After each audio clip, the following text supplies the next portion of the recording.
She had spent years trying to be seen until another man saw everything he had ignored. And that's when his heart, finally, awoke.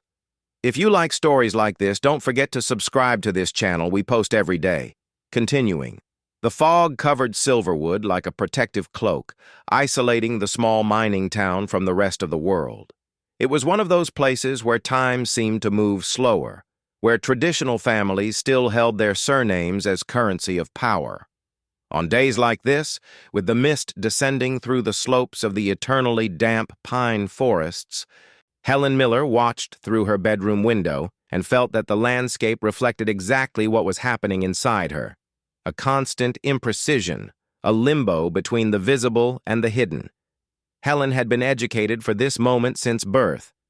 Daughter of Vincent Miller, owner of the region's largest precious stones export company, she had grown up hearing that her destiny was already etched in the stars and in corporate merger contracts. At 25, with an impeccable education in fine arts from a prestigious art academy in London and a semester in Paris that her father considered an acceptable whim, she was about to fulfill her most important role, sealing the alliance between the Miller and Kensington families through a perfectly orchestrated marriage. Edward Kensington was 32 years old and carried a calculated coldness in every gesture. Tall, with an athletic build maintained by regular tennis and swimming sessions, black hair always impeccably cut, he commanded the mining empire his grandfather had built. The Kensingtons were known for their absolute discretion and the power they wielded not only in Silverwood, but throughout the British business circuit. Edward had been raised amidst spreadsheets and expectations, a man who had learned to negotiate before he even understood the meaning of love. The wedding was held in early autumn, when the town's temperature began to drop and golden leaves naturally decorated the gardens of St. Joseph's Cathedral. 400 guests, imported white orchids, French champagne, and an Elie Saab dress that Helen wore like a suit of armor. She smiled for photographs, danced with precision, said yes at the exact moment. Edward, for his part, conducted each step with the same efficiency with which he led board meetings. "You may kiss," announced the priest, and so it was. A technical, rehearsed kiss, applauded by everyone present, while Helen felt something inside her begin to silently wither. The honeymoon in Santorini had been chosen by the wedding planner, not by them. They stayed in separate suites. "For your convenience," Edward had said on the first night, with a polite smile that didn't reach his dark eyes. Helen merely nodded, grateful and devastated at the same time. She took photos for Instagram, sent messages to her mother claiming everything was perfect, and cried softly in the bathroom with the shower running so no one would hear her. When they returned to Silverwood, they moved into the Kensington Mansion, an imposing early 20th century construction with neoclassical columns and large windows that had witnessed generations of family secrets. The master bedroom was designated for the couple, a formality. In the first week, Edward slept on the office sofa, claiming accumulated work. In the second week, he discreetly moved to the guest room across the hall. By the third, he no longer even explained his absence. The mansion was cold even in summer. Footsteps echoed in the solid wood corridors, and Helen quickly learned which floors creaked, which windows let in the winter morning sun, which corners harbored the icy drafts descending from the mountain. She tried, with small, constant gestures, to transform that space into something resembling a home. She planted violets in the balcony planters. She bought colorful cushions for the living room. She started preparing breakfast every day, even knowing that Edward would almost never appear to eat. She left discreet notes. "Have a good day," or "There's cake in the fridge," which he rarely replied to. These were gestures of love that fell into emptiness, like drops of water in a desert that refused to bloom. Visits to Helen's parents' house were bi-weekly rituals, carefully choreographed. They sat at the dinner table, exchanged information about the weather and business, toasted to the success of the corporate merger. Edward was praised for his competence, Helen for her elegance and discretion. No one asked how they truly were. No one noticed Helen's increasingly dull eyes, the hands that trembled slightly when holding the wine glass. "Are you trying for a baby?" asked Martha, Helen's mother, during one of those dinners, after the 3rd month of marriage. The silence that followed was so thick it could be cut with a knife. "We're still adjusting," Edward replied with a diplomatic smile. "The company demands a lot from me right now." Of course," agreed Vincent, Helen's father, pouring more wine. "Business first. Children can wait." Helen observed her own distorted reflection on the surface of the red wine, a face she no longer fully recognized. To avoid succumbing to the silence that swallowed her day after day, Helen transformed the mansion's old studio into her refuge. It was a spacious room on the top floor, with windows that framed the constant mist over the mountains. She secured a small loan from her father. To keep her mind busy, you know how women need distractions, and bought canvases, brushes, oil paints. She began to paint compulsively every day, while Edward delved deeper and deeper into work. At first, her paintings were controlled. Cityscapes, still lifes, technically perfect studies of light and shadow. Over time, however, the canvases became darker, more visceral, faceless figures, hands reaching out to nothing, doors ajar to dark corridors. Loneliness began to take shape and color in every brushstroke. It was on a particularly misty afternoon that she met Matthew Hayes. Edward's best friend since childhood was arriving from Manchester to take over as financial director of the Kensington Miller Group. Matthew was the absolute opposite of Edward. Messy brown hair, stubble, restless green eyes, and a smile that seemed genuine when he greeted Helen for the first time. "Edward told me about you," he said, kissing her hand with a gentleness that surprised her. "He said you're a talented artist." Helen blushed, disconcerted. Edward had never shown any interest in her art. He hadn't even entered the studio since she set it up. "He exaggerates," she replied, withdrawing her hand. "It's just a hobby." "I'd love to see your work sometime," Matthew insisted, with a sincerity that disarmed her.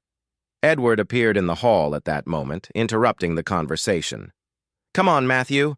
We have a meeting in 10 minutes with the export team." He barely looked at Helen, just nodding briefly in her direction before leaving. That night, alone as always, Helen found herself thinking about her husband's friend. Not romantically, but with an almost childlike curiosity. What would it be like to have someone who was truly interested in what she did, who looked her in the eyes when she spoke, who remembered to ask about her? Day? Matthew began to frequent the mansion regularly. Business meetings, dinners with clients, discussions about mergers and acquisitions. Edward almost always retired early to the office, leaving Helen and Matthew in the living room or on the balcony with half-empty wine glasses and conversations that started hesitantly and ended up lasting longer and longer. "How did you and Edward meet?" Helen asked one of those nights, sitting on the balcony watching the moon rise from behind the mountains. Matthew smiled, swirling the wine in his glass. "In school. We were 8. I was the scholarship kid everyone avoided, son of an English teacher. He was the heir everyone wanted to please." He paused.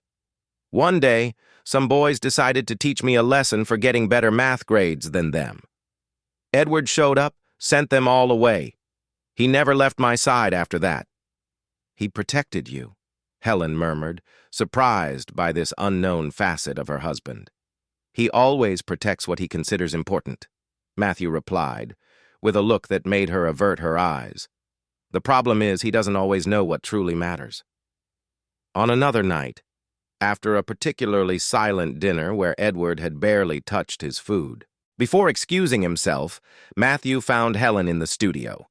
She was finishing a large, dark canvas where two figures moved away in opposite directions, separated by an abyss of blue and gray tones. "Is that how you feel?" he asked, standing at the door, watching her work. Helen froze, the brush suspended in the air. She wasn't used to being seen, much less understood. "I don't know what you're talking about," she replied, lowering the brush and wiping her hands on a cloth. Matthew approached, staring at the canvas. "It's you and Edward, isn't it? Separate even when you're close." She didn't answer, but her eyes welled up, betraying her emotions. Matthew respectfully didn't come any closer. "You deserve to be happy, Helen. You deserve to be seen." His words echoed in her mind long after he was gone. To be seen. When was the last time someone had truly seen her? The following weeks were a slow crumbling of all the defenses Helen had built. Each conversation with Matthew revealed a new layer of herself she had forgotten. Each silent dinner with Edward confirmed what she already knew but tried to deny. They lived an elegant charade, a social contract disguised as a marriage. One night, while working late in the studio, Helen heard raised voices coming from the office. Edward and Matthew were arguing, a rare occurrence between the childhood friends. She quietly approached the slightly ajar door. "Don't you realize what you're doing to her?" Matthew's voice sounded frustrated, almost angry.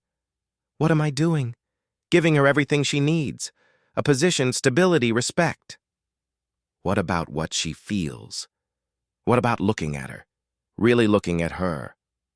"Don't be ridiculous, Matthew. It's a marriage, not a teenage romance. We have an agreement." "An agreement?" Matthew's voice dropped, becoming dangerously calm. "She's a person, Edward. An incredible, talented, sensitive woman. And you're letting her wither like a flower without water." Helen felt her heart race. No one had ever spoken about her like that, much less to defend her. "I have responsibilities you don't understand," Edward replied, his voice tense. "I can't just—" "You can't just love her? Is that it? Or you don't want to?" The silence that followed was absolute. Helen moved away from the door, returning to the studio with trembling steps. Something had broken inside her that night, the last hope that her marriage could, someday, turn into something real. In the days that followed, Edward became even more absent. Matthew, on the other hand, seemed to always be around, with an attentive gaze and a kind word. Helen found herself waiting for his comments on her paintings, longing for moments when they could talk without Edward's oppressive presence. It was on a rainy afternoon, while painting the profile of the mountains shrouded in mist, that Helen realized she was falling in love with Matthew. Not impulsively or rebelliously, but slowly and irremediably, like someone who finally finds an oasis after wandering through the desert. The thought terrified her. She would never betray Edward, despite everything. She would never stain her own honor, her principles, like that. She decided to distance herself. She began to avoid private conversations with Matthew, to leave the room when he arrived, to feign headaches when Edward invited him to dinner. But each gesture of distancing seemed to bring them even closer on a level that transcended the physical. It was as if their souls recognized each other even from afar. Edward, absorbed in his own issues, barely noticed the emotional storm brewing under his own roof. He continued to treat Helen with the same distant courtesy as always, like a porcelain doll admired from afar, but not dared to touch for fear of breaking. On a particularly cold night, when the fog had descended so densely that one could barely see beyond the mansion windows, Helen found Matthew alone in the library. He stood by the fireplace, a glass of whiskey in hand, watching the fire with an indecipherable expression. She hesitated at the door, ready to retreat, but he saw her before she could flee. "Please don't go," he pleaded, his voice almost a supplication. "We need to talk. Helen entered, keeping a safe distance. "Edward?" "Business trip. Back tomorrow." She nodded, rubbing her arms to ward off the cold that wasn't just external. "What is it, Matthew?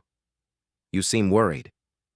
He took a long sip of whiskey, as if seeking courage, and then looked at her with those green eyes that seemed to read her soul. "I can't pretend anymore, Helen. I can't pretend I don't feel what I feel." He paused, taking a deep breath. "I've fallen in love with you. Completely, irremediably. And I know it's wrong. I know you're my best friend's wife. I know I should keep my distance, but—" His voice trailed off. "But I've never felt this way about anyone before. This connection, this certainty that you understand me and I understand you in a way no one else could." Helen felt as if all the air had been sucked out of the room. Her heart was beating so hard it hurt, and her hands trembled.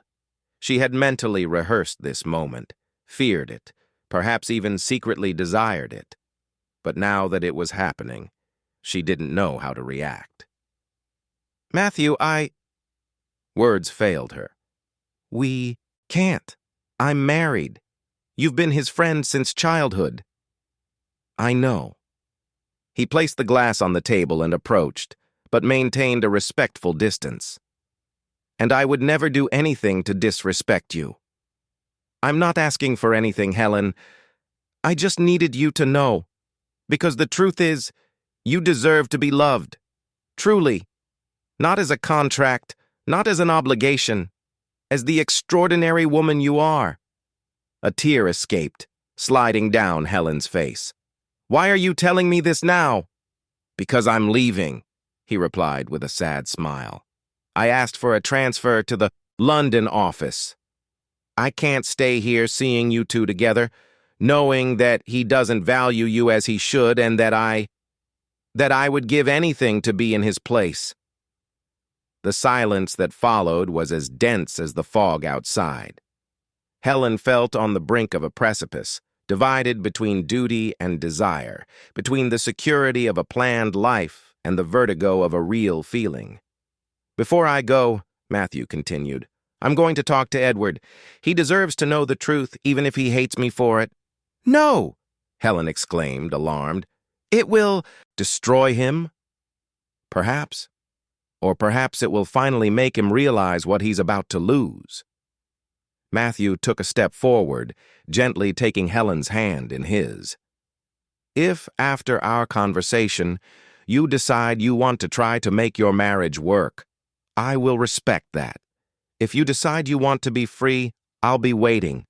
But the choice has to be yours, Helen, completely yours." She looked at their clasped hands and felt something awaken within her, not just desire or passion, but a strength she thought she had lost long ago. The ability to choose her own destiny. The fog outside seemed to thicken, isolating the mansion from the rest of the world. That night, as Silverwood slept under its eternal white cloak, three hearts prepared for a collision that would change their lives forever. Edward returned from his trip the next morning, with deep dark circles under his eyes and a demeanor even more withdrawn than usual. Helen watched him from the living room window as the driver took the suitcases from the trunk. There was something different about him, an almost palpable tension that went beyond travel fatigue. For a fleeting moment she wondered if he somehow already knew, if he could feel the change in the air of the house, in the silence that now carried another kind of weight. "Good morning," she said when he entered, offering a polite smile that didn't reach her eyes. "How was the trip?" "Productive," he replied, laconic, placing his briefcase on the entrance console table. He looked around, as if searching for something. "Is Matthew around?" Helen's heart raced. "No, I haven't seen him since last night." Edward nodded, loosening his tie. "He called me, said we need to talk. Do you know what it's about?" The question hung in the air like a veiled accusation. Helen felt her blood run cold in her veins. Had Matthew spoken to him on the phone? Had he already confessed his feelings? "I don't know," she lied, her voice firmer than she expected. Perhaps something about the company? Edward stared at her for a long moment, as if trying to decipher a secret code on her face. Perhaps, he murmured finally. I'm going to shower. We have dinner with your parents today. Don't forget. Helen had completely forgotten. The idea of sitting at the table with Edward, Matthew, and her parents after everything that had happened seemed an excessively cruel torture. Is Matthew coming too? Of course. We need to discuss the expansion into the Asian market. Your father has the contacts we need. She nodded, trying to maintain her composure. I'll be ready at 7. As soon as Edward went up to the room, Helen grabbed her phone and sent a message to Matthew. He's back. Asked if I knew what you two need to talk about. Please, don't do anything rash today. My parents will be at dinner. The reply came almost instantly. Don't worry, it's not that kind of conversation I intend to have in front of your parents. I need to talk to him alone first. Helen took a deep breath, feeling a mix of relief and apprehension. She went up to the studio, her refuge. Today she wouldn't be able to paint. Her mind was too agitated. Her hands trembled too much. She sat by the window, watching the fog begin to dissipate with the first strong rays of sun. What would it be like if she had the courage to simply leave? To take a coach, go to London, Manchester, anywhere she could start over, be herself, without the weight of the Miller-Kensington surname? Dinner with Helen's parents was even more tense than usual. Her father, Vincent, dominated the conversation with his plans for business expansion in Japan and South Korea. Her mother, Martha, alternated between comments on the decor and subtle questions about when the couple intended to give them a grandchild. Edward, seated at the head of the table, responded with his usual diplomacy, but Helen noticed his distraction, the way his gaze occasionally drifted to Matthew, who remained abnormally silent. We're thinking of organizing a business trip to Tokyo next quarter, Vincent said, pouring himself more wine. Edward, Matthew, you need to be there. The Japanese value personal contact. Undoubtedly, Edward agreed automatically, although I need to check my schedule. We have many internal matters to resolve. What kind of matters could be more important than this opportunity? Vincent questioned, with a hint of irritation in his voice. Helen, dear, you need to remind your husband of his priorities. Helen, who had barely touched her food, looked at her father with a coldness that surprised him. Perhaps Edward has a better understanding of the company's priorities than we do. Father! After all, he's the one leading the daily operations. An uncomfortable silence followed. Edward shot Helen a surprised, almost admiring look. It was rare to see her confront her father, even subtly. Of course, Vincent temporized, disconcerted. I'm just reminding you of the importance of these international relations. And they are important, Matthew interjected, speaking for the first time in a long while. But Edward is right to prioritize internal matters right now, especially personal matters. The look they exchanged did not go unnoticed by Helen. There was something there, a challenge, a tension, a truth, about to surface. Martha, sensing the rising tension, quickly changed the subject, talking about the charity ball she was organizing for next month. Helen mentally thanked her mother for the intervention, but knew it was only a temporary pause in the brewing storm. After dinner, while having coffee in the living room, Edward announced that he needed to discuss some private matters with Matthew in his office. The two withdrew, leaving Helen alone with her parents. She could barely concentrate on the conversation, imagining the confrontation happening just a few meters away. Helen, her mother's voice brought her back to reality. Are you all right? You look pale. I'm just tired, she replied, forcing a smile. I haven't been sleeping well. It's normal in the first months of marriage, Martha said, with a knowing smile that made Helen feel nauseous. The body needs to adapt to the presence of another person in bed, to the new rhythms. If only her mother knew that she and Edward didn't even share the same room, that their rhythms were completely out of sync, like trains on parallel tracks that never crossed. Of course, Mother.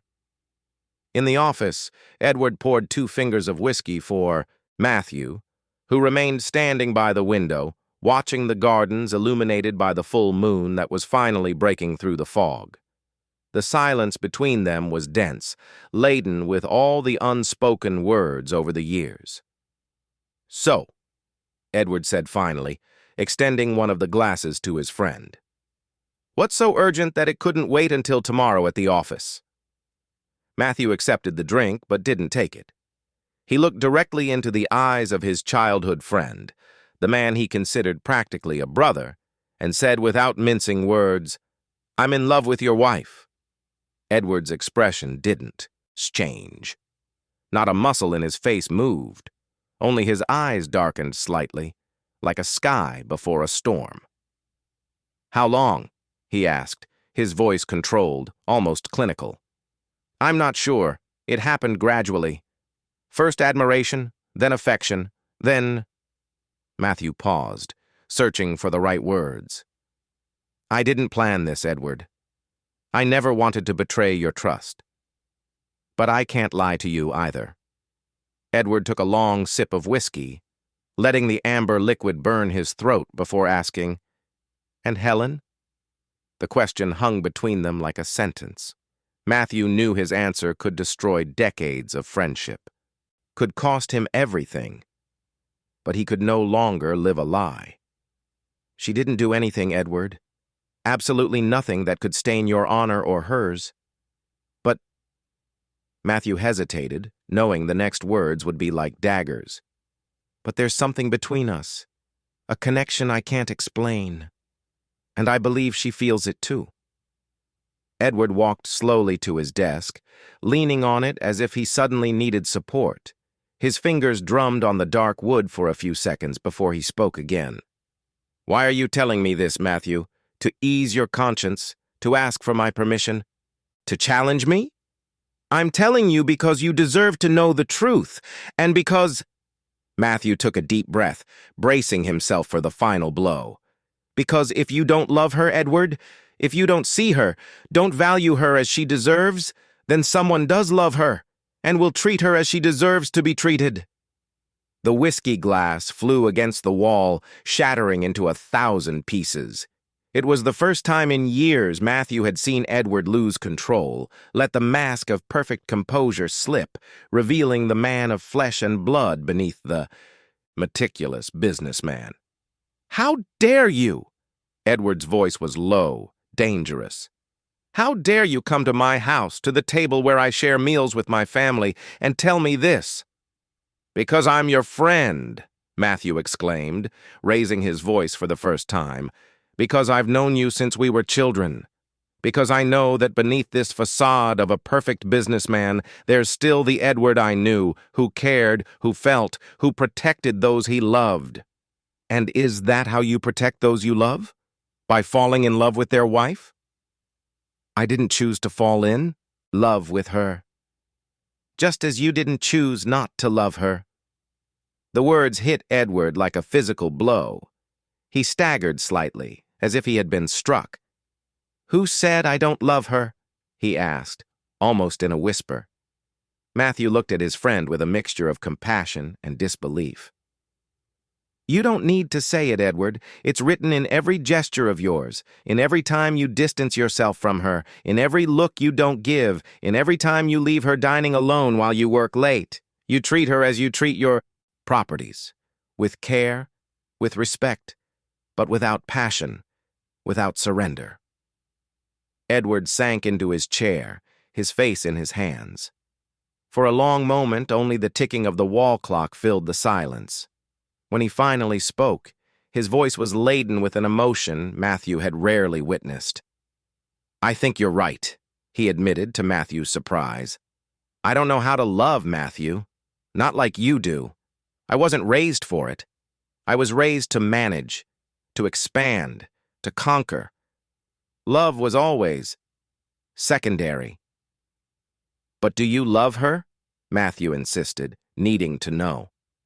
Edward looked up, his eyes moist with unshed tears. I think so, in my own way. But it's not enough, is it? Matthew had never seen his friend so vulnerable, so human. He sat in the chair opposite the desk, feeling the weight of the situation on his shoulders. What are you going to do? He asked, finally. I don't know, Edward replied sincerely. What would you do in my place? I would fight for her, Matthew said without hesitation. If I truly loved her, I would fight with all my strength, and if not, I would have the courage to let her go. Edward nodded slowly, absorbing the words. I asked for a transfer to London, Matthew announced after a moment. I think it's best for all of us. It will give you space to decide what you truly want. When do you leave? Next week. Edward stood up, extending his hand to his friend in a formal gesture that contrasted with the intensity of the conversation they had just had. Thank you for your honesty, Matthew. Few would have the courage you had. Matthew accepted the handshake, his heart heavy. She deserves to be happy, Edward, whether with you or with me, or alone. She deserves to choose her own destiny. When they returned to the living room, Helen's parents had already said goodbye, leaving her alone, pretending to read a magazine while her heart seemed to want to leap from her throat. One look at the two men was enough to realize that the conversation had happened, that the cards were on the table, that nothing would ever be the same. I'm leaving, Matthew announced, picking up his coat. Thank you for dinner, Helen.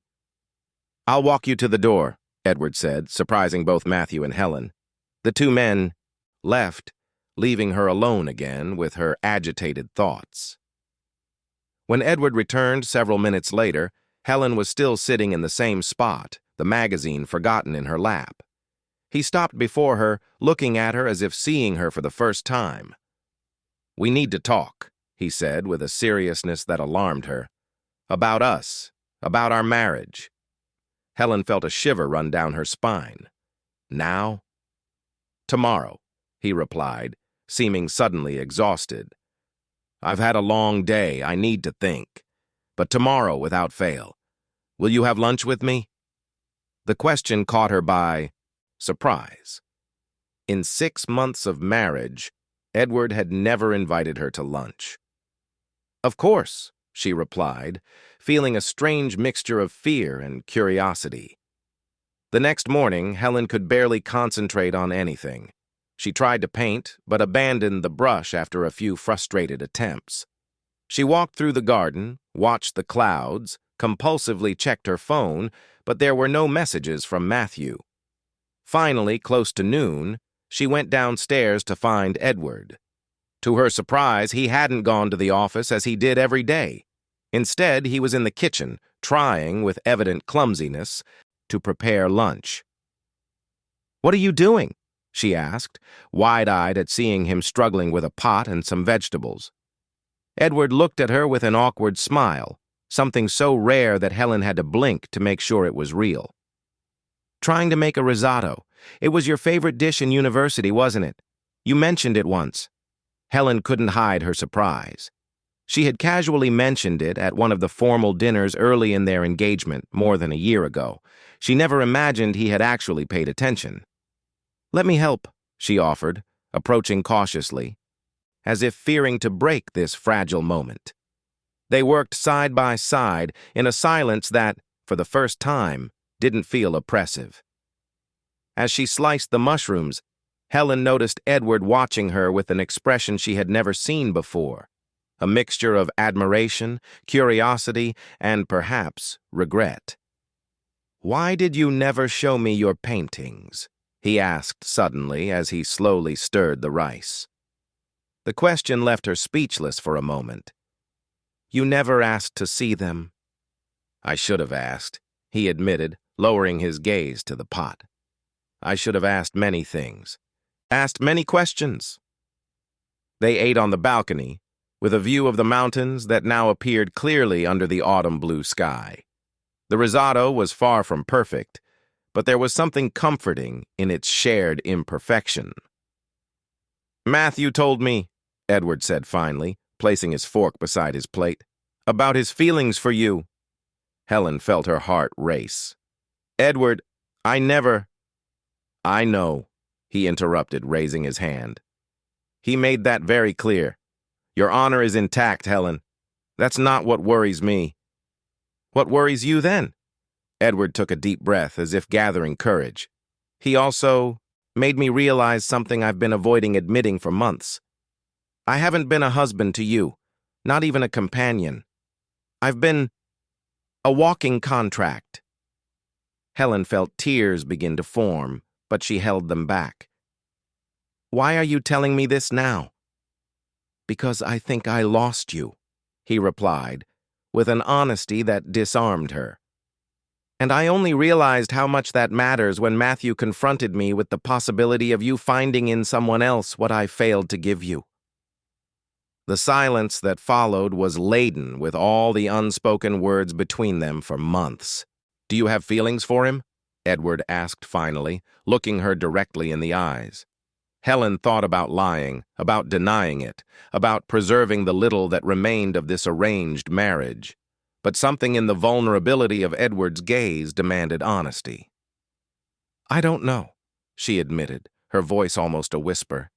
"He sees me, Edward, in a way no one else does." Edward nodded slowly, absorbing the blow. "I should have been that person." "Perhaps. But it wasn't your choice, was it? Neither of us truly chose. They chose for us." "What if we could choose now?" he asked, leaning slightly towards her. "If I asked you for a chance to do things differently, to try to be the husband you deserve, would you consider it?" Helen felt a pang of something she couldn't name. It wasn't exactly hope, nor exactly sadness. It was the recognition that perhaps this was the first truly honest conversation they had ever had. "I need time," she said finally. "Time to think, to understand what I truly want." Edward nodded, disappointment evident in his eyes, but also a new respect. "Time is something I can give you." The next morning, Helen woke, with a crystal-clear certainty. She couldn't continue in this marriage. Not as it was. She needed space to breathe, to rediscover who she was away from her parents' expectations, the Kensington family traditions, the gazes of Silverwood. With steady hands, she began to pack a suitcase. Simple clothes, her painting supplies, a few photographs. She wouldn't take jewelry, she wouldn't take family credit cards, just enough to start over. When Edward entered the room and saw the suitcase on the bed, he stopped at the door as if he had taken a physical blow. "So this is it?" he asked, his voice controlled, but his eyes betraying his pain. "I need space, Edward. I need to find myself before I can decide if there's still something between us worth saving." "Where will you go?" "To London, initially. I have a friend from university who can host me for a few days while I look for a place." Edward nodded slowly. "Is it because of him? Are you going to meet him?" Helen looked directly into her husband's eyes. "No. This isn't about Matthew, it's about me. About what I need to be happy." Something in her gaze must have convinced Edward, for he didn't insist. Instead, he approached and, hesitantly, reached out to touch her face, a gesture of intimacy so rare between them that Helen almost recoiled in surprise.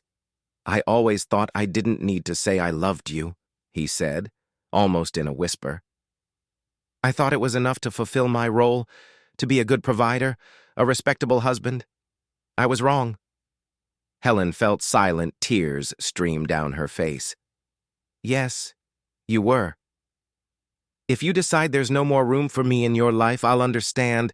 But if there's any chance—" Edward paused, searching for the right words. "Any chance for us to rebuild, to start over, to do things differently? I'll be waiting." That afternoon, Helen left. The driver took her to the coach station where she boarded a coach for London. As the mountains of Silverwood faded behind her, she felt a mixture of terror and freedom. For the first time in years, her future was entirely in her own hands. London welcomed Helen with its colorful, noisy chaos, an absolute contrast to the cold, gray serenity of Silverwood. In the first few days, staying in Renee's small apartment in Chelsea, her fine arts friend, she felt almost overwhelmed by the city's intensity, by the fast pace of the streets, by the heat that seemed to penetrate her skin after so many months in the cold humidity of the mountains. "So you really abandoned everything?" Renee asked one night, as they shared a bottle of cheap wine on the apartment balcony overlooking the illuminated Shard. "The rich husband, the mansion, the powerful surname?" Helen observed the dark liquid in her glass, feeling the bitter taste of newfound freedom. "I didn't abandon it, Ray. I just took a step back to see things more clearly." "And what are you seeing?" "I don't know yet," she admitted with a half-smile. "But for the first time in a long time, I feel like I'm the one looking. Not my parents, not Edward, not the expectations of an entire city. Just me." The initial weeks were about adaptation. With the money she had saved from gifts and allowances, Helen rented a small studio in Shoreditch, a bohemian neighborhood that had always enchanted her during her rare visits to the city. It was a modest space, but bathed in natural light, perfect for painting again, for reconnecting with the art that had always been her refuge. She began teaching painting classes at a nearby community school, earning little, but enough to maintain her independence. The children of the community, with their spontaneity and uninhibited creativity, taught her daily about the freedom she herself sought. The first contacts with Edward were tense, formal, text messages checking if she was okay, if she needed anything. Helen responded with the same formality, maintaining emotional distance, protecting the fragile sense of autonomy that was beginning to blossom. As for Matthew, there was complete silence. Although she knew he was also in London, working at the company's city center office, she made no move to contact him. This journey wasn't about him, nor about Edward. It was about herself, about rebuilding herself from the fragments that remained after years of living to satisfy others' expectations. One afternoon, walking along Brighton Beach, Helen spotted a man who looked extraordinarily like Matthew. Her heart quickened, and she hid behind a coconut water stall, feeling ridiculous and juvenile. When she finally gathered the courage to look again, the man had disappeared into the crowd of bathers. She felt a mixture of relief and disappointment that disturbed her for the rest of the day. That night, alone in her studio, she began to paint compulsively, no longer the dark, oppressive canvases of Silverwood, but explosions of color, swirling, conflicting emotions, faces half hidden beneath layers of paint. She worked late into the night, slept little, woke with stained fingers and a mind buzzing with ideas. It was as if, after years of being suffocated, her creativity overflowed uncontrollably. It was Renee who, after visiting the studio and seeing the new canvases, suggested Helen organize an exhibition. "This is powerful, Lena. People need to see it. It's your story, your pain, your liberation." The idea initially scared Helen. Exhibiting her canvases was exposing her soul, revealing her most intimate wounds, her deepest fears. But it also meant asserting herself as an independent artist, no longer as Edward Kensington's decorative wife or Vincent Miller's obedient daughter. With the help of Renee's contacts in the London art scene, Helen secured space in a small gallery in Shoreditch for her first solo exhibition. She worked furiously in the weeks leading up to the event, producing new canvases, selecting the best ones, framing, naming each work with titles that were fragments of her own story.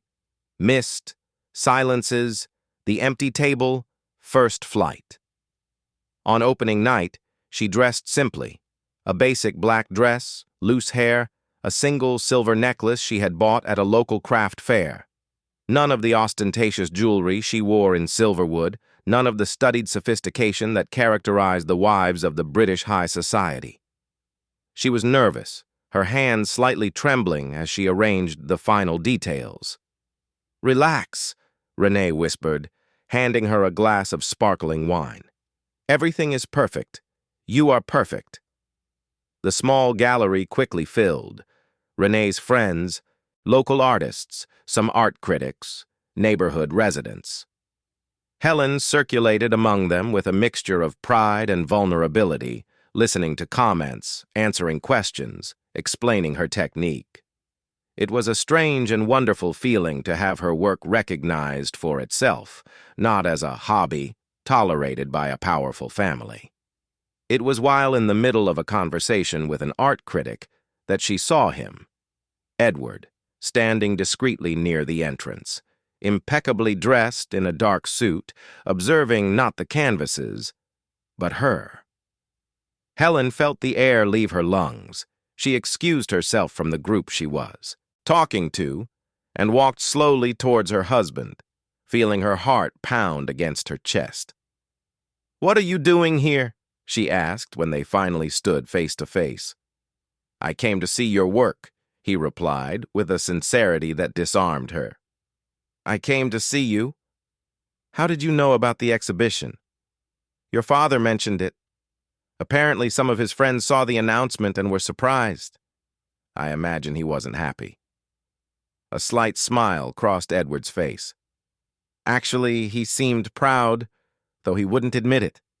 Said something like, "At least she's doing something useful with those scribbles." Helen couldn't help but smile. Typical of her father, unable to show approval directly, but always attentive to everything she did.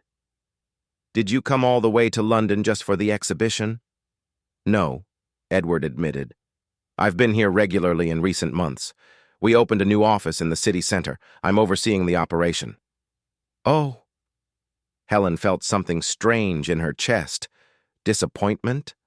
Had she hoped he had come especially to see her? "And how is Silverwood?" "The same. Cold, misty, silent."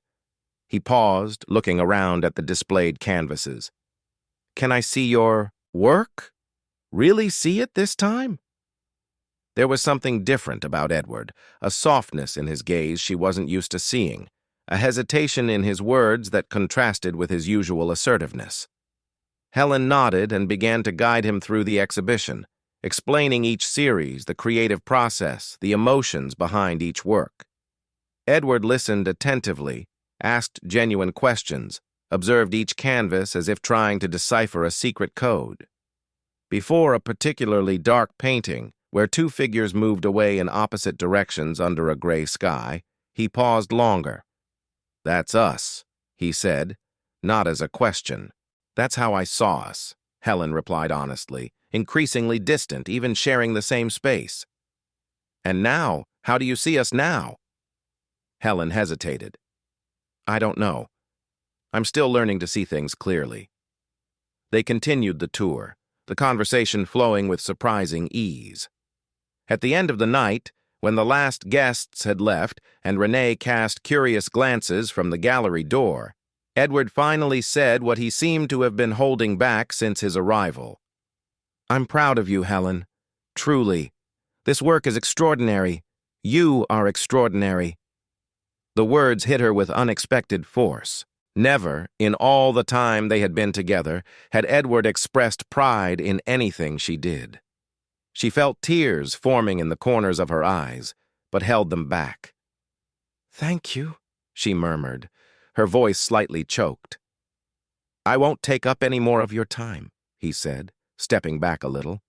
"I just wanted you to know that I still think of you, that I miss you, and that I'm trying to be different, better." Before Helen could respond, Edward was already at the door, politely saying goodbye to Renee. For a brief moment, she felt the impulse to call him back, to invite him for coffee, a longer conversation. But something held her back. Perhaps the fear of losing too soon the independence she had fought so hard to achieve. Perhaps the uncertainty about her own feelings. She let him go, with the strange sensation that something had changed between them that night. Not a return to what they were, but perhaps the beginning of something new, still undefined. The next morning, she received a message from Edward. "There's a canvas I couldn't get out of my head, the one with hands almost touching, over the abyss. Can I buy it?" Helen smiled at her phone, feeling a contradictory emotion. It was exactly the canvas that represented the fragility of what remained between them. Two hands reaching towards each other, almost touching over a dark blue precipice. The possibility of touch, the imminence of falling. "It's not for sale," she finally replied. "But you can have it, if you promise to really look at it every day." The response came almost instantly. "I promise." The following weeks brought a new routine for Helen. The exhibition had been a modest success. She had sold a few canvases, received 2 positive reviews in art blogs, and more importantly, gained confidence in her own artistic voice. She continued teaching at the community school, but now also received occasional commissions, enough to improve her financial situation a bit. Edward returned to Silverwood, but maintained regular contact, respectful, interested messages without pressure. He talked about changes he was implementing in the company, about new personal projects, about having started therapy. "I never thought I'd talk so much about my father with a stranger," he joked in one of the messages. Helen responded with stories about her students, about new techniques she was experimenting with, about discoveries in the city. It was a different kind of communication from anything they had ever shared, honest, without expectations, built day by choice, not by obligation. One Sunday afternoon, while painting in her studio with the windows open to the sea breeze, Helen received an unexpected call. "Helen, it's Matthew." Her heart skipped a beat. She slowly sat down on the stool in front of the easel, watching the paint slowly drip from the brush she held suspended in the air. "Matthew, how are you?" "Well, busy with the new office, and you?" "I heard about the exhibition. Congratulations." "Thank you." An uncomfortable pause settled between them. "How did you get my number?" "Edward gave it to me. Said you two have been talking." That caught her by surprise. "Edward gave you my number?" "Yes." Matthew's voice hesitated on the other end of the line. "Actually, he suggested I call you. He said that you deserve to be able to choose with all the facts on the table." Helen suddenly felt breathless. "What facts? Can we meet? To talk in person? There's a cafe near the colorful murals of Brick Lane." She knew the place. Small, charming, usually crowded with tourists photographing the famous colorful steps. "Tomorrow at 3, she replied before she could change her mind. The meeting was strange, tense at first. Matthew looked different, thinner, shorter hair, deep dark circles under his eyes that betrayed sleepless nights. Still, there was that vibrant energy about him that had always attracted her, that gaze that seemed to see beyond appearances. "You look stunning," was the first thing he said when she sat down at the small cafe table. "Different, lighter." Helen smiled, awkwardly. Freedom does that to people. They talked about pleasantries at first, his work in the new office, her exhibition, the London weather compared to Silverwood. Gradually, the conversation flowed into deeper waters. "I've been thinking a lot about you," Matthew confessed finally. "About us, about what could have been." Helen felt a knot in her throat. "Matthew, let me finish, please. I need you to know." He took a deep breath, looking directly into her eyes. "I still feel the same. I still see you the same way. As someone extraordinary, someone who deserves to be loved completely, and I would still be willing to risk everything for a chance with you." The words hung between them like a promise, a possibility. Helen felt her heart race, that same dizzying sensation she had experienced the few times they had been alone in the mansion. "Why are you telling me this now?" she asked, her voice slightly trembling. "Because Edward asked me to be honest with you.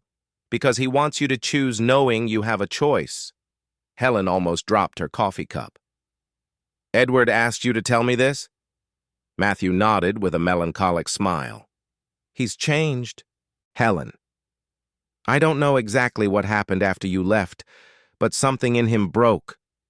And perhaps it rebuilt itself in a different way." "He told you this?" "Not in those words. You know how he is. Was. Reserved. But he called me for coffee last week and said he's learned that loving someone sometimes means being willing to lose them. He said you deserve to choose your own path, even if that path doesn't include him." Helen felt silent tears stream down her face. The image of Edward, cold, controlled, emotionally distant, didn't fit the man Matthew described. A man capable of putting her well-being above his own desires, even above his pride. "And you?" she asked finally. "What do you want, Matthew?" He reached his hand across the table, lightly touching her fingers. "I want you to be happy, Helen. Truly. If it's with me, I'll be the luckiest man in the world. If it's with Edward, I'll respect your choice. And if it's alone, I'll applaud your courage from afar." Helen looked at their clasped hands on the table. In that touch, there was a promise, a real possibility of happiness. Matthew had always seen. Her always valued not only her beauty, but her mind, her art, her essence. It would be so easy to let herself go, to dive headfirst into this love that offered itself so openly. "I need time," she said finally, gently withdrawing her hand. "To think. To feel." Matthew nodded, respecting her space. "All the time you need." The following week, Helen received an unexpected message from Edward. "Remember your dream of visiting the Isles of Scilly? Of seeing the sea truly blue, as you used to say? I'll be there next week. Just an invitation, no pressure. If you want to come, just say so." She had mentioned that dream only once during their engagement, when Edward had asked where she would like to travel someday. It was such a fleeting memory that she was surprised he remembered. The proposal made her uneasy. On one hand, the Isles of Scilly represented precisely the kind of freedom she had always desired: open sea, infinite horizon, far from the suffocating mountains of Silverwood. On the other hand, meeting Edward meant confronting feelings she hadn't yet completely deciphered. After days of indecision, Helen decided to go. Not for Edward, she told herself, but for the opportunity to visit a place she had always dreamed of, for her own journey. The trip to the archipelago was smooth: a flight to Exeter, then a connection on a small plane that flew over the Atlantic before landing on the main island's only runway. The airport was tiny, and Helen felt a flutter in her stomach as she disembarked, instinctively looking for Edward among the few people waiting for passengers. He wasn't there. Instead, a driver held a sign with her name. "Mr. Kensington asked me to pick you up," the man explained. "He's waiting at Sancho Beach." The drive to the beach, considered one of the most beautiful in the world, was short, but enough for Helen to absorb the wild beauty of the island, the lush vegetation, the volcanic hills, the sea of such intense blue that it seemed unreal. The driver left her at the beginning of the trail leading to the beach, indicating the way. "Just follow it. You can't miss it." With a racing heart, Helen walked along the shaded trail under native trees, hearing the sound of the waves intensify with each step. When she finally emerged onto the beach, she was momentarily breathless. The vastness of the blue before her, the light sand, the imposing cliffs that embraced the cove like guardians of a hidden treasure. She spotted Edward sitting on the sand, alone, watching the sea. Not the executive Edward, immaculate in his expensive suits, but a man in shorts and a linen shirt, hair slightly longer, skin already golden from days in the sun on the island. He didn't see her approach, absorbed in contemplating the waves. "Hello," she said simply when she was a few steps away. Edward turned, and the smile that lit up his face upon seeing her was different from any expression Helen had ever seen on him. Open, genuine, almost vulnerable. "You came," he said, standing up but maintaining a respectful distance. "The sea really is blue," she replied, looking around, marveling. "Bluer than I imagined." "I know.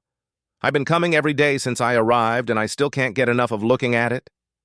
They walked along the beach, their bare feet in the warm sand, talking with surprising naturalness about the island, about the trip, about small, everyday observations. They didn't touch on difficult subjects, didn't mention the past, didn't talk about Matthew. It was as if they had made a tacit agreement to live only in the present, in that small paradise isolated from the world. In the following days, they established a simple and pleasant routine. Breakfast at the guest house, where each had their own room, walks on deserted beaches, dips in natural pools, dinners at small seaside restaurants. They talked more and more about books, films, old dreams, never-confessed fears. Helen talked about her students at the community school, about plans for a new exhibition. Edward spoke about changes in the company, about having rediscovered the pleasure of swimming, about insights from therapy sessions. "I never had this," she commented on the fourth night, as they shared a bottle of wine on a deck overlooking the sea. "This feeling of truly talking to you, of getting to know you." Edward looked at her with an intensity that made her blush. "I never allowed myself to be known," he admitted. "Not by you, not by anyone. Perhaps not even by myself." "What changed?" He was silent for a moment, watching the stars that dotted the island's clear sky. "Losing you," he finally replied. It was like a punch to the gut that woke me up. I realized I spent my whole life controlling everything around me, business, people, emotions, because I was afraid. Afraid of feeling too much, of getting hurt, of not being good enough. Good enough for what? For expectations. My father's, society's, my own. He took a sip of wine, as if seeking courage. "When you walked out that door with that suitcase, something in me broke. And for the first time, I stopped trying to control everything and just felt the pain, the regret, the fear. It was terrible and liberating." Helen instinctively reached out, touching his hand across the table. It was the first physical contact between them since her arrival on the island. "I'm proud of you," she said sincerely. Edward intertwined his fingers with hers, his touch gentle but firm. "Helen," he began, his voice slightly trembling, "I need you to know something. I didn't bring you here to convince you to come back. I'm not trying to manipulate or pressure you. If after this week you decide that your place is away from me, with Matthew, or simply alone, I will understand. I will respect it." "Then why did you bring me here?"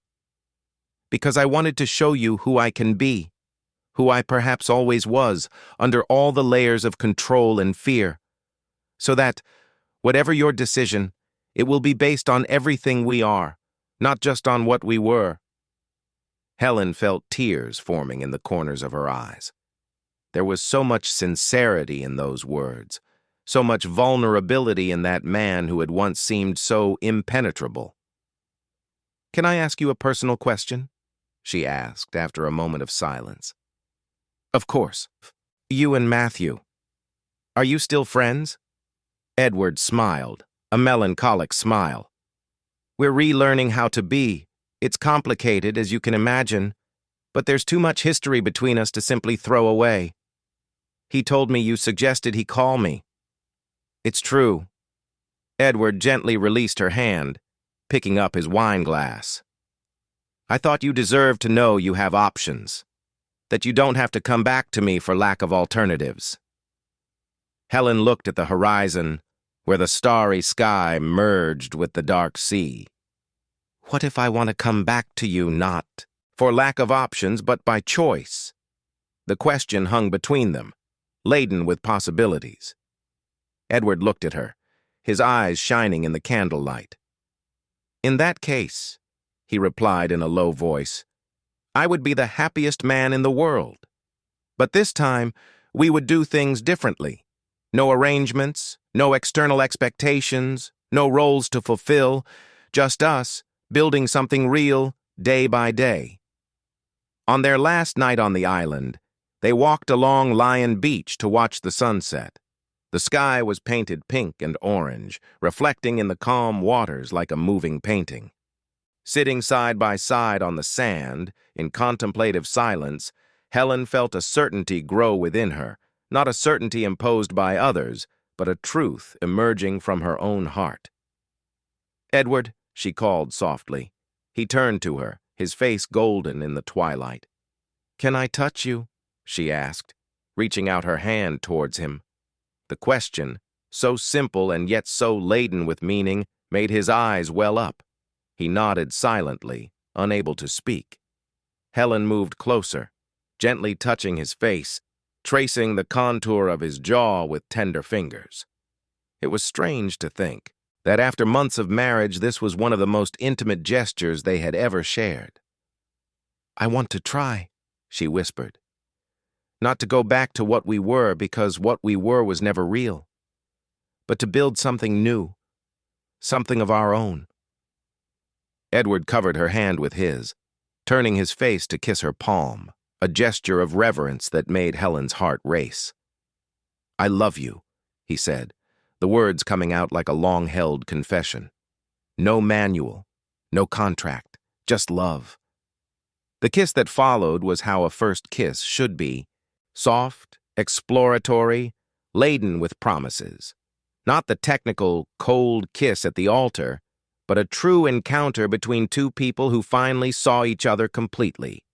They returned to London together, but did not immediately go back to Silverwood.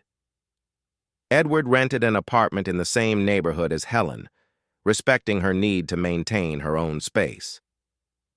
Let's take it slow, he suggested. We have all the time in the world to relearn how to be together. Helen continued with her classes at the community school, with her art. Edward divided his time between the London office and occasional trips to Silverwood. On weekends, they explored the city together, like a normal couple. Cinemas, small restaurants, walks along the waterfront, visits to exhibitions.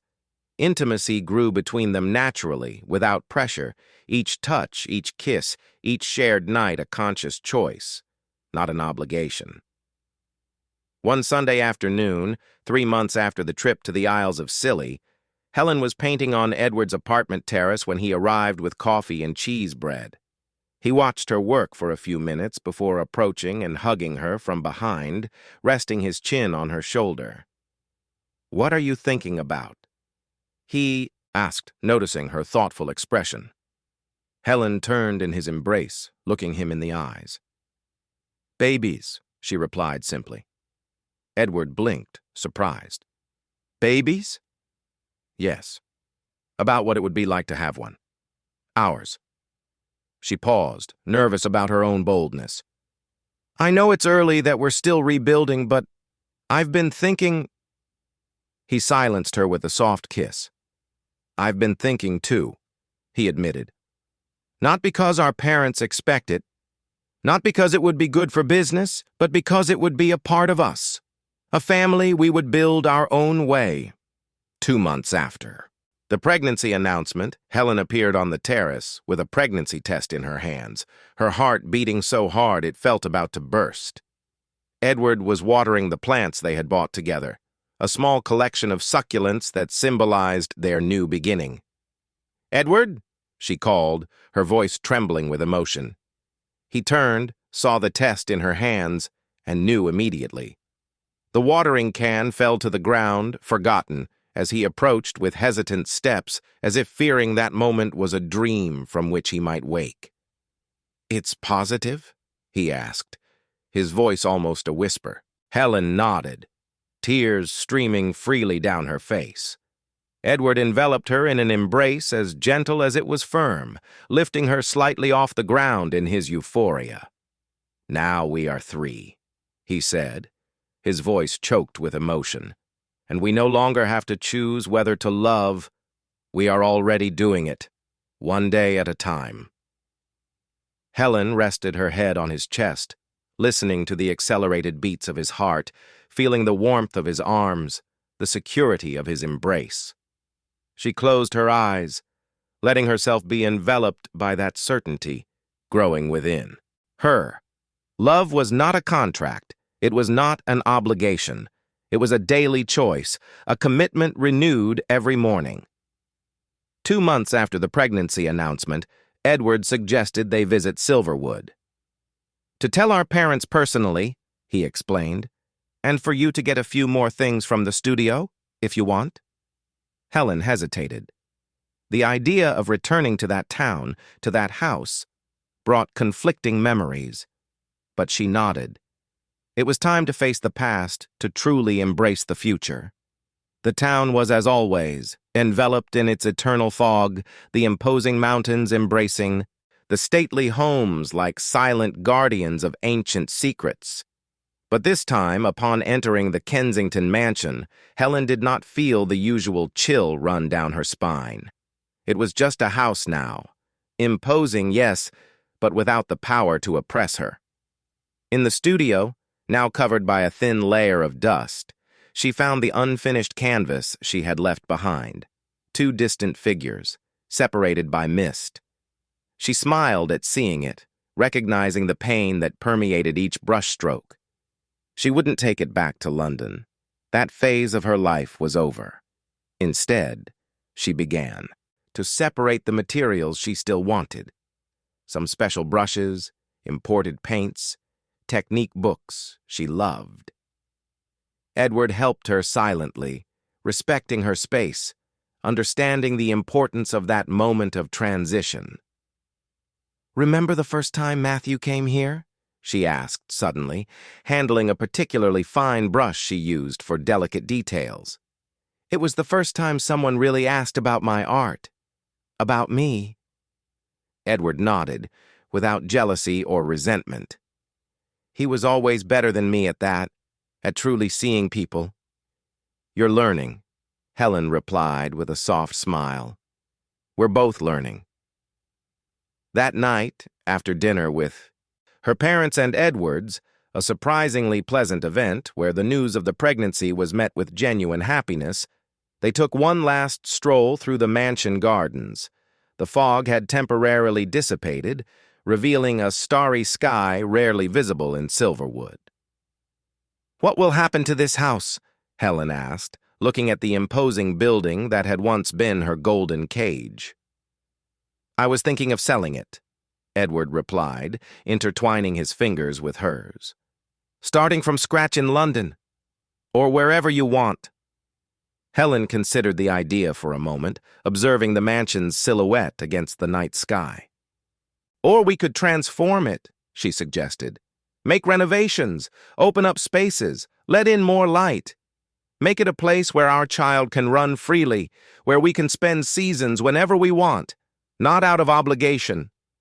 Edward looked at her with admiration. "Always reinventing, always transforming. That's why I love you." 6 months later, Helen gave birth to a baby girl, Aurora Miller Kensington, a name chosen to symbolize the new dawn in their lives. The birth took place in London, but the family traveled regularly to Silverwood, where the mansion, now renovated with light colors and open spaces, received frequent visits from friends and relatives. Among them, Matthew, who had appeared at the hospital with an immense teddy bear and tear-filled eyes upon seeing the baby in Helen's arms. Over time, the friendship between the 3 had rebuilt itself, different, more mature, based on honesty and mutual respect. Matthew had found his own path, getting involved with a pediatrician he met in London, but maintained a special affection for Aurora, naturally assuming the role of an uncle who spoiled her with gifts and stories. On a particularly clear afternoon when Aurora was almost 1 year old, the family gathered on the balcony of the Silverwood house. The fog, as always, began to descend from the mountains, enveloping the town in its familiar embrace. Helen painted, no longer dark canvases of isolation, but colorful explosions of life and movement inspired by Aurora's daily discoveries. Edward, sitting nearby with their daughter in his arms, watched his wife with silent admiration. In these moments of shared quietude, he felt an almost overwhelming gratitude for the second chance life had given them. "What are you thinking about?" Helen asked, noticing his gaze. "About us," he replied simply. "About how we almost lost this. About how lucky we are." Helen smiled, putting down her brush. She approached, sitting beside them, tenderly touching their daughter's dark hair. "It wasn't luck," she said softly. "It was choice. Every day, we choose each other. We choose this. We choose to love." Edward leaned in, kissing her gently, a kiss of gratitude, of promise, of renewed commitment. Aurora gurgled between them, tiny hands grasping her mother's hair, demanding her share of attention. And there, on the illuminated balcony, among pines and true promises, they understood that love is not a shout. It is constancy. It is presence. It is someone who, even after making mistakes, decides to stay and choose you again every single day.